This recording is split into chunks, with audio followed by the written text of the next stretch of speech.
Hi everyone, welcome to chem classes. आज हम पढ़ेंगे ग्लूकोज के बारे में। ग्लूकोज जिसका नाम ग्रेप शुगर भी है, इसको कॉर्न शुगर भी कहा जाता है और इसी को ब्लड शुगर भी कहा जाता है। इसके कई सारे नाम हैं, लेकिन मोस्टली हम ग्लूकोज वर्ड यूज़ करते हैं इसके लिए। ये ग्रेप्स में प्रेजेंट होता है, इसलिए इसको ग्रेप शुगर बोलते हैं। ये हनी में और बहुत सारे स्वीट फ्रूट्स में भी प्रेजेंट होता है। ह्यूमन ब्लड में भी प्रेजेंट होता है अबाउट 0.1%। तो ये इसके नाम है। अब हम पढ़ेंगे इसकी प्रिपरेशन और इसकी स्ट्रक्चर डिटर्मिनेशन। सबसे पहले शुरू करते हैं प्रिपरेशन से। फर्स्ट मेथड ऑफ प्रिपरेशन है फ्रॉम सुक्रोज। सुक्रोज क्या होता है? C12H22O11। ये एक डाइसैकराइड है, इसको सुक्रोज कहते हैं। इसी का एक और नाम केन शुगर भी होता है, केन शुगर या फिर सुक्रोज। तो जब इसको हाइड्रोलाइज किया जाता है, सुक्रोज को हाइड्रोलाइज किया जाता है एसिडिक मीडियम, डाइल्यूट एसिड की प्रेजेंस में, और अल्कोहलिक मीडियम लेते हैं, तब हमें डाइसैकराइड है तो डाइसैकराइड के हाइड्रोलिसिस से हमें दो मोनोसैकराइड्स मिलते हैं, तो इससे हमें ग्लूकोज मिलता है C6H12O6, और एक फ्रक्टोज मिलता है, उसका भी मोलिकुलर फॉर्मूला यही होता है C6H12O6। एक ग्लूकोज और एक फ्रक्टोज। अब अल्कोहलिक मीडियम इसलिए लिया है क्योंकि जो ग्लूकोज है it is insoluble in alcohol. अब इनको सेपरेट आउट भी तो करना है। ये एक मिक्सचर मिलता है ग्लूकोज का और फ्रक्टोज का। तो जो ग्लूकोज है it is insoluble in alcohol, और फ्रक्टोज है it is soluble in alcohol. ये अल्कोहल में सोल्यूबल होता है। तो इसको कूल करके सेपरेट आउट किया जा सकता है। कूल करके it separates out on cooling. Glucose है, जब इसको कूल करेंगे तो इसको सेपरेट आउट किया जा सकता है। मिक्सचर को कूल करके इसको सेपरेट आउट किया जा सकता है, जबकि जो फ्रक्टोज है वो हमारा सॉल्यूशन में ही रह जाता है। तो ये है पहला मेथड सुक्रोज से। सुक्रोज की हाइड्रोलिसिस करते हैं और अल्कोहलिक मीडियम में करते हैं, क्योंकि जब सुक्रोज एक डाइसैकराइड है, जब इसको हाइड्रोलाइज करेंगे तो हमें ग्लूकोज और फ्रक्टोज का एक मिक्सचर मिलता है, और फिर उस मिक्सचर को भी सेपरेट आउट करना, हमें ग्लूकोज चाहिए, हम ग्लूकोज की प्रिपरेशन पढ़ रहे हैं, तो इसको सेपरेट आउट किया जा सकता है because glucose is insoluble in alcohol and fructose is soluble in alcohol. तो जब हम मिक्सचर को कूल करते हैं तो अल्कोहल को हम क्रिस्टलाइज कर सकते हैं, मतलब ग्लूकोज को हम क्रिस्टलाइज करके सेपरेट आउट कर सकते हैं, जबकि जो फ्रक्टोज है वो अल्कोहल में सोल्यूबल है तो वो सोल्यूशन फॉर्म में ही रह जाता है। सेकेंड मेथड है फ्रॉम स्टार्च। जब स्टार्च से प्रिपरेशन करते हैं तो बड़े लेवल पे करते हैं, मतलब कमर्शियल लेवल पे जब मैन्युफैक्चर करना होता है ग्लूकोज का, तो हम स्टार्च का यूज़ करते हैं। स्टार्च का हाइड्रोलिसिस करते हैं। हमें पता है स्टार्च एक पॉलीसैकराइड है, इसका फॉर्मूला होता है, इसको हम ऐसे लिखते हैं C6H10O5N। ये स्टार्च है जहाँ पे N की वैल्यू 300 से लेके 1000 तक, मतलब बहुत ज़्यादा होती है N की वैल्यू। तो ये स्टार्च है। जब स्टार्च की हाइड्रोलिसिस करते हैं in presence of hot dilute acids, तो हमें ग्लूकोज मिलता है C6H12O6। सिर्फ ग्लूकोज मिलता है, लेकिन अब क्योंकि एसिड की प्रेजेंस में की है तो इसमें कुछ एसिडिक इम्प्योरिटीज भी होती है। तो हाइड्रोलिसिस करने के बाद रिएक्शन मिक्सचर को न्यूट्रलाइज किया जाता है कैल्शियम कार्बोनेट से, जो कि एक बेस है, माइल्ड बेस है। तो कैल्शियम कार्बोनेट के साथ इसको न्यूट्रलाइज करते हैं, फिर फिल्टर कर लिया जाता है, और जो फिल्ट्रेट आता है उसमें ग्लूकोज को क्रिस्टलाइजेशन करके सेपरेट आउट किया जा सकता है। तो जब कमर्शियल लेवल पे ग्लूकोज की प्रिपरेशन करते हैं तो हम स्टार्च का यूज़ करते हैं, और जब लेबोरेटरी लेवल पे करते हैं तो हम सुक्रोज से ग्लूकोज की प्रिपरेशन करते हैं। ये हो गया हमारा ग्लूकोज। तो ये दो इसकी प्रिपरेशन है, from sucrose and from starch. अब हम आगे देखते हैं स्ट्रक्चर डिटर्मिनेशन ऑफ ग्लूकोज। जब हम किसी भी कंपाउंड का स्ट्रक्चर डिटर्मिनेशन करते हैं तो उसका सबसे फर्स्ट स्टेप होता है मोलिकुलर फॉर्मूला डिटर्मिनेशन। हमें ये पता होना चाहिए कि उस पर्टिकुलर कंपाउंड का मोलिकुलर फॉर्मूला क्या है, यानी उसमें एटम्स है वो उनका रेशियो क्या है, कौन कौन से एटम प्रेजेंट है और किस रेशियो में प्रेजेंट है। तो ये सारी चीज़ें की जाती है स्पेक्ट्रोस्कोपी की हेल्प से। तो from elemental detection and molecular weight determination, ये पाया गया कि जो ग्लूकोज का मोलिकुलर वेट है, इट इज मोलिकुलर फॉर्मूला है, इट इज C6H12O6।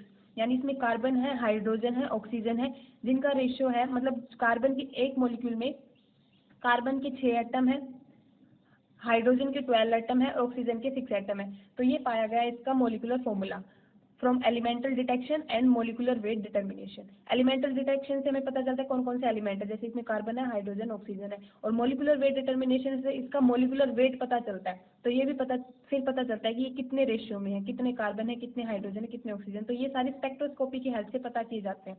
तो फर्स्ट स्टेप हो गया मोलिकुलर फॉर्मूला। ग्लूकोज का, sorry molecular formula of glucose, ये आ गया C6H12O6। इसका हम सेकंड स्टेप करें प्रेजेंस ऑफ एल्डिहाइडिक ग्रुप, उससे पहले आपको एक दो बातें पता होनी चाहिए। पहली तो ये कि जब भी कोई ऐसा कंपाउंड हो जिसमें कार्बोनिल कार्बन प्रेजेंट है, इस तरह से कार्बन पे डबल बॉन्ड ऑक्सीजन, तो इसको कार्बोनिल कार्बन बोलते हैं। तो इस तरह से कोई कार्बोनिल कार्बन प्रेजेंट है और उसकी रिएक्शन हम करा दे हाइड्रोक्सिल अमीन के साथ। हाइड्रोक्सिल अमीन क्या होता है? NH2OH। इसकी रिएक्शन अगर हम हाइड्रोक्सिल अमीन के साथ करा दे तो क्या होता है कि यहाँ से ऑक्सीजन और ये हाइड्रोजन वाटर की फॉर्म में बाहर हो जाते हैं, वाटर बाहर हो जाता है और ये हमें मिलता है ऐसे C डबल बॉन्ड NOH, ये नाइट्रोजन और यहाँ से ऑक्सीजन और हाइड्रोजन और यहाँ पे कार्बन डबल बॉन्ड NOH, इसको बोलते हैं ऑक्साइन। मतलब कि जब भी कार्बोनिल कार्बन हाइड्रोक्सिल अमीन के साथ रिएक्ट करता है तो ऑक्साइन मिलता है। सेकंड कि जब कोई कार्बोनिल कार्बन HCN के साथ रिएक्ट करता है, HCN के साथ रिएक्ट करता है तो हमें साइनोहाइड्रिन मिलता है। साइनोहाइड्रिन मिलता है, क्या होता है इसमें? कार्बन, इस पे OH और CN, ये O और H मिलके एक साथ OH और ये यहाँ पे CN साइनाइड, इसको बोलते हैं साइनोहाइड्रिन। साइनोहाइड्रिन इसको बोलते हैं साइनोहाइड्रिन। एक ये बात। और सेकंड कि कोई कार्बोनिल कार्बन है किसी कंपाउंड में, अगर उसकी रिएक्शन करा दें हम फिनाइल हाइड्रोजन के साथ, फिनाइल हाइड्रोजन होते हैं बेंजीन पे, यानी C6H5 है ये, इस पे होता है NH2, इस तरह से होता है बेंजीन NH2, इसको बोलते हैं फिनाइल हाइड्रोजन। फिनाइल हाइड्रोजन के साथ जब इसकी रिएक्शन कराते हैं तो क्या होता है? ये ऑक्सीजन और ये हाइड्रोजन वाटर की फॉर्म में बाहर हो जाते हैं और हमें फिनाइल हाइड्रोजोन मिलता है। इसका ऐसे लिखते हैं C double bond NNH C6H5, इसको बोलते हैं फिनाइल हाइड्रोजोन।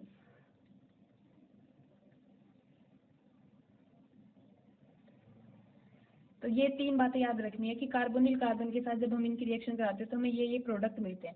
अब हम आगे देखते हैं कि हम कैसे पता चला कि जो ग्लूकोज है उसमें एल्डिहाइडिक ग्रुप प्रेजेंट है। तो जब ग्लूकोज की रिएक्शन कराई गई, जब ग्लूकोज की रिएक्शन कराई गई हाइड्रोक्सिल अमीन के साथ, हाइड्रोक्सिल अमीन के साथ, तो हमें ग्लूकोज ऑक्साइन मिला, ग्लूकोज ऑक्साइन मिला, जो इंडिकेट कर रहा था कि ग्लूकोज के पास एक कार्बोनिल कार्बन है। आगे अगर जब ग्लूकोज की रिएक्शन कराई गई हाइड्रोजन साइनाइड के साथ, HCN के साथ, तो हमें ग्लूकोज साइनोहाइड्रिन मिला, ग्लूकोज साइनोहाइड्रिन। इससे फिर ये कंफर्म हुआ कि इसमें कार्बन डबल बॉन्ड है, यानी कार्बोनिल कार्बन है। ऐसे ही जब ग्लूकोज की रिएक्शन करा के देखी फिनाइल हाइड्रोजन के साथ, फिनाइल हाइड्रोजन के साथ, तो हमें ग्लूकोज फिनाइल हाइड्रोजोन मिला, ग्लूकोज फिनाइल हाइड्रोजोन। जो ये बात कंफर्म कर रहे थे, ये इंडिकेट कर रहे थे that glucose has carbonyl carbon. अब कार्बोनिल ग्रुप है ये तो पता चल चुका था, लेकिन कार्बोनिल ग्रुप तो कीटोन में भी होता है, कार्बोक्सिलिक एसिड में भी होता है, तो ये एल्डिहाइडिक ग्रुप ही था, ये पता चला जब हमने इसकी रिएक्शन कराई ब्रोमीन वाटर के साथ।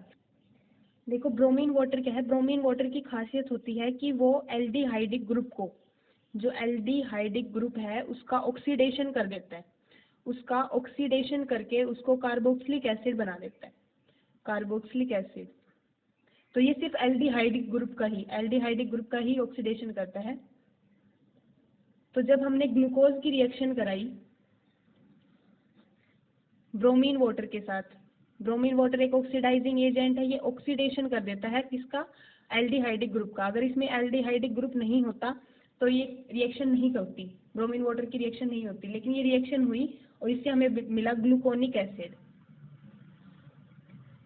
यानी इसका मतलब क्या है? It indicates that glucose has one aldehydic group. तो इन दो बातों से कि ग्लूकोज की हमने रिएजेंट से रिएक्शन कराई तो वो सारी रिएक्शन हुई जो कार्बोनिल ग्रुप देता है, इसका पता चला कि इसमें कार्बोनिल कार्बन प्रेजेंट है। सेकंड, जब इन ब्रोमीन वाटर से इसकी रिएक्शन कराई तो इसका ऑक्सीडेशन हो गया, यानी इसमें एल्डिहाइडिक ग्रुप भी प्रेजेंट है। तो यहाँ से कंफर्म हो चुका था कि ग्लूकोज के पास एल्डिहाइडिक ग्रुप है। फिर नेक्स्ट स्टेप में हमने ये डिटेक्ट किया कि ग्लूकोज के पास 5 हाइड्रोक्सिल ग्रुप है। ये कैसे पता चला? ग्लूकोज की रिएक्शन कराई एसिटिक एनहाइड्राइड के साथ। देखो ये होता है एसिटिक एसिड CH3COOH, ये एसिटिक एसिड होता है। जब इसका एनहाइड्राइड कैसे होता है? देखो एनहाइड्राइड एसिड लिया का नाम है CH3COOH। ऐसे ही एक और लिया, इसको हमने इस तरह से लिख दिया CH3COOH। जब इसमें से वाटर रिमूव कर दिया जाए, तो ये एनहाइड्राइड बन जाता है। वाटर क्या होता है? हाइड्राइड, और रिमूव कर दिया मतलब एनहाइड्राइड, तो इसको बोलते हैं एसिडिक एनहाइड्राइड। इसको ऐसे लिखा जाता है CH3 डबल बॉन्ड O, ये एक oxygen, C double bond O CH3। Simply इसको ऐसे लिख दिया जाता है CH3CO ट्वाइस O। तो ये जो ग्रुप है, इतने ग्रुप को हम एसीटेट बोलते हैं। तो जब ग्लूकोज की रिएक्शन कराई एसिटिक एनहाइड्राइड के साथ, एसिटिक एनहाइड्राइड यानी ये एसिटिक एनहाइड्राइड, तो हमें मिला ग्लूकोज पेंटा एसीटेट। पेंटा एसीटेट मिला, यानी इसमें कहीं पे 5 OH ग्रुप थे जिसने इसके साथ रिएक्शन करके एसीटेट बनाया।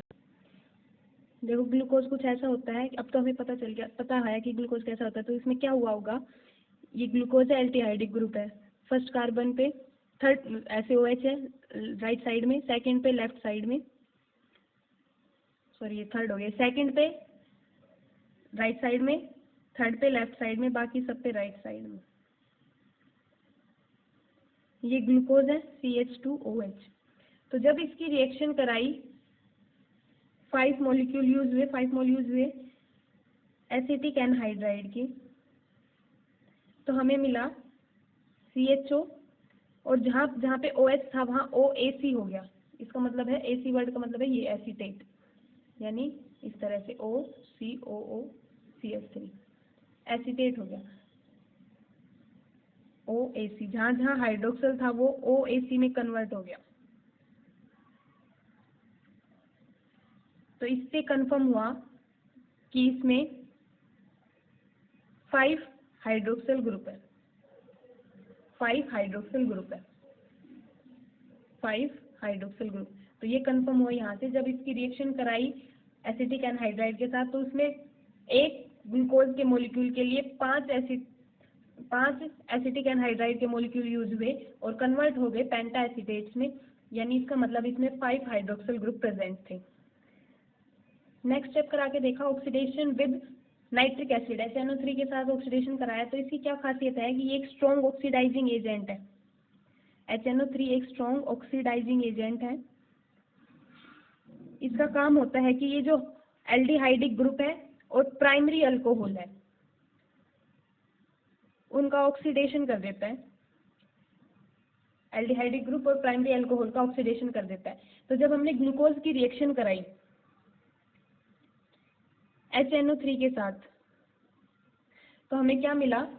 हमें मिला ग्लूकारिक एसिड। ग्लूकारिक एसिड ये क्या है? इसमें di carboxylic acid group present है, डाई कार्बोक्सिलिक एसिड। इसका क्या मतलब था? देखो एक तो एल्डिहाइडिक ग्रुप था, उसका ऑक्सीडेशन हुआ, वो COH में कन्वर्ट हुआ। लेकिन साथ ही क्या हुआ कि इसका मतलब एक और इसमें COH बना। इसका मतलब था कि इसमें एक तो एल्डिहाइडिक ग्रुप है और एक कोई प्राइमरी हाइड्रोक्सल ग्रुप है, प्राइमरी हाइड्रोक्सल, क्योंकि ये प्राइमरी अल्कोहल को ही कन्वर्ट करता है। अगर सभी प्राइमरी होती तो सारे ही कार्बोक्सिलिक एसिड में कन्वर्ट हो जाते सारे OH, लेकिन सिर्फ एक ही OH है वो कार्बोक्सिलिक एसिड में कन्वर्ट हुआ, इसलिए इसका मतलब है इसमें सिर्फ एक प्राइमरी अल्कोहल प्रेजेंट है। इसको हम अभी तक जो भी हमने निकाला उससे हम ऐसे लिख सकते हैं कि ये ऐसे है कुछ CH2OH और फिर CHOH 4 बार और CHO, ये ग्लूकोज है। इसकी जब रिएक्शन कराई HNO3 के साथ, तो ये प्राइमरी अल्कोहल और ये एल्डिहाइड, ये कन्वर्ट हो गया कार्बोक्सिलिक एसिड में, और ये बीच वाले जितने भी 4 है सारे सेकेंडरी अल्कोहल है, ये कन्वर्ट नहीं हुए। इसको बोलते हैं ग्लूकारिक एसिड।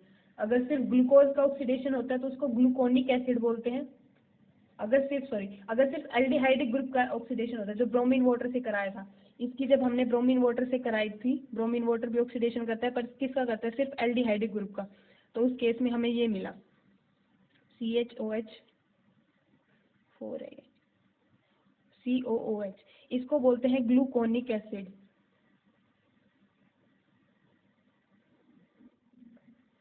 और इसको बोलते हैं ग्लूकारिक एसिड। तो यहाँ से अब तक ये कंफर्म हो चुका था, इसमें एक एल्डिहाइडिक ग्रुप है, 5 हाइड्रोक्सल ग्रुप है, और एक हाइड्रोक्सल है वो प्राइमरी है, मतलब एक प्राइमरी अल्कोहल प्रेजेंट है। नेक्स्ट स्टेप है presence of straight chain of carbon atoms. जब ग्लूकोज की रिडक्शन कराई with hydrogen iodide and red phosphorus, glucose की रिडक्शन कराई, ये ग्लूकोज है CH2OH, CHOH4 और CHO। ग्लूकोज है, जब इसकी रिडक्शन कराई hydrogen iodide and red phosphorus के साथ, तो रिडक्शन का मतलब क्या है कि ये सारे ही कार्बन का रिडक्शन हो गया, जो OH ऐसे एल्डिहाइडिक कार्बन है, जैसा भी कार्बन है सबका रिडक्शन हो गया, और हमें मिला एन हेक्सेन इस तरह से, CH2 एन हेक्सेन मिला। तो इसका क्या मतलब था, इसका मतलब it indicates the presence of 6 carbon atom in straight chain, मतलब ग्लूकोज के अंदर 6 कार्बन एटम प्रेजेंट है और एक स्ट्रेट चेन में प्रेजेंट है। तो इससे पता चला presence of straight chain of carbon atoms in glucose. इसमें कुछ और साइड प्रोडक्ट भी मिले थे, पर हमें सिर्फ इतना ध्यान रखना है कि इससे हमें एन हेक्सेन मिला, जिसने ये इंडिकेट किया कि इसमें 6 कार्बन है और एक स्ट्रेट चेन में अरेंज है वो। जब ग्लूकोज की रिएक्शन कराई पर आयोडिक एसिड के साथ, पर आयोडिक एसिड क्या करता है, ये ऑक्सीडेटिव क्लीवेज कर देता है, ये सारे कार्बन की क्लीवेज कर देता है। ग्लूकोज में जब 6 कार्बन आपस में अटैच है, उन सबका जो बॉन्ड है उसको क्लीव कर देता है, ऑक्सीडेटिव क्लीवेज कर देता है, मतलब हर कार्बन का ऑक्सीडेशन भी करेगा, साथ साथ उसको क्लीवेज भी कर देगा, उसको बॉन्ड को तोड़ भी देगा। तो ये क्या है कि इसमें ग्लूकोज ने 5 मोल कंज्यूम करे, 1 मोल ग्लूकोज ने 5 मोल ऑफ परायोडिक एसिड के कंज्यूम किए और ऑक्सीडेटिव क्लीवेज हो गया इसका, and it gives 1 mole of formaldehyde and 5 mole of formic acid. देखो इस तरह से ग्लूकोज C6H12O6, जब इसकी रिएक्शन कराई तो इसने 5 मोल ऑफ पर आयोडिक एसिड कंज्यूम किए और इससे मिला 1 मोल तो मिला फॉर्मेल्डिहाइड का and 5 mole of formic acid. तो इसका मतलब इसमें 6 कार्बन थे, एक से तो ये मिल गया और 5 कार्बन यहाँ पे इस तरह से। तो अब इसका जब ये सारे रिएक्शन करा के देखी, जब भी किसी का स्ट्रक्चर डिटर्मिनेशन करता है तो बहुत सारी रिएक्शन करा के देखी जाती है, कुछ फेल हो जाती है, कुछ का कोई रिजल्ट निकल के आता है, तो उससे फिर लास्ट में कंक्लूजन निकाला। हमने जितनी भी ऑब्जर्वेशन देखी उनके बेसिस पे ये कंक्लूड किया गया। सबसे पहला तो ये कि glucose contain a straight chain of 6 carbon atoms, glucose contains a straight chain of 6 carbon atom. सबसे पहले तो ये कंक्लूजन निकाला। सेकंड ये निकाला at one end of chain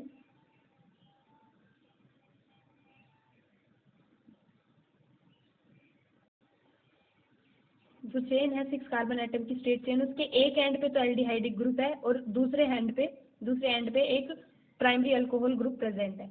ये निकाला कंक्लूजन। 2 कार्बन तो हो गए और बाकी के जो 4 कार्बन बचे to the remaining 4 carbon 1H and 1OH group is attach. इस तरह से तो हम इसका फॉर्मूला लिख सकते हैं, एक एंड पे हमने कर दिया CH2OH और एक एंड पे CHO, इसके बीच में 4 CHOH प्रेजेंट थे, CHOH। तो ये हो गया ग्लूकोज का फॉर्मूला, ग्लूकोज का स्ट्रक्चर, जितनी भी रिएक्शन की उनके बेसिस पे ये स्ट्रक्चर डिटरमाइन किया गया। अब एक्चुअल में कैसे लिखते हैं इसको, CHO फिशर प्रोजेक्शन होती है ये, इसको फिशर प्रोजेक्शन बोलते हैं। इस तरह से लास्ट वाले CH2OH ये होता है, लास्ट वाले जो सेकंड लास्ट कार्बन है, अब इसको हम डी ग्लूकोज बोल रहे हैं, तो सेकंड लास्ट कार्बन पे जो OH है वो राइट साइड में होता है। ये हम इससे जस्ट प्रीवियस क्लास में पढ़ चुके हैं, क्योंकि ये ग्लिसरॉल्डिहाइड को स्टैंडर्ड मान के किया गया है। तो डी ग्लिसरॉल्डिहाइड में जो OH है सेकंड लास्ट कार्बन पे वो राइट साइड में होता है। तो जितने भी उससे हमने ड्राइव किए हैं पेंटोज ट्रायोज टेट्रो मतलब वो ट्रायोज था, उससे टेट्रोज पेंटोज हेक्सोज जितने भी ड्राइव किए हैं उन सब में जो सेकंड लास्ट कार्बन पे OH है वो राइट साइड में है, उनको हमने डी नाम दिया है, उनकी कॉन्फ़िगरेशन को डी नाम दिया। अगर लेफ्ट में है तो उनको एल कॉन्फ़िगरेशन बोलते हैं। इसमें ऐसे होता है, लेकिन जो थर्ड कार्बन है उस पर OH हमारा लेफ्ट साइड में होता है। ये है open chain structure of glucose. हालांकि इसकी भी अपनी लिमिटेशंस निकल के आई बाद में और इसको फेल कर दिया गया, मतलब कि ग्लूकोज है वो ओपन चेन में नहीं रहता बल्कि रिंग फॉर्म में होता है। इसकी हम नेक्स्ट वीडियो में इसकी लिमिटेशन पढ़ेंगे और फिर ये भी देखेंगे कि इसका एक्चुअल स्ट्रक्चर कैसे डिटरमाइन किया गया बाद में। एक्चुअल में इसको रिंग साइज स्ट्रक्चर बताया गया कि ये रिंग में प्रेजेंट है ग्लूकोज का मॉलिक्यूल। आज के लिए इतना ही। Thank you so much for watching.